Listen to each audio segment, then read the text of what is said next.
नमस्कार आणि good morning. नवीन ब्लॉगमध्ये तुमचं स्वागत आहे. काल आपण आउट स्टेशन भाडं घेऊन आलेलो, पण रिटर्न एकदम 1000 रुपयाचं भाडं भेटलं होतं. त्यासाठी आपण गेलो नाही. ज्या कस्टमरला आणलं होतं त्याच कस्टमरला वापस घाटकोपरला घेऊन जायचं. 2500 रुपये दिलेले त्यांनी, आजचे 2500 रुपये.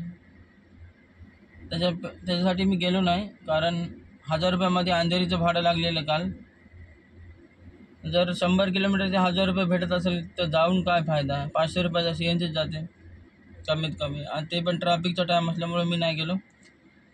तर आज 1 वाजता जायचं आहे त्याला. आता 11 वाजले, अजून आहे 2-3 तास आपल्याकडं. तोपर्यंत CNG भरून घेतो आणि आपलं रेडी राहतो. त्याच्या घराची वास्तुशांती होती आणि त्या महाराजाला घेऊन आलेलो मी. त्याच्यामुळं इकडंच रात्र गुजरली आपली आजची, कालची. आणि आज निघूया.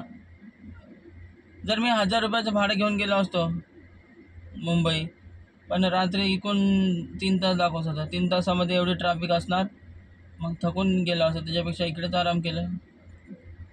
2500पेक्षा 500 गॅस जाईल, 2000 तर वाचतील. कालचे 2000, आजचे 2000, 4000 वाचले समजा.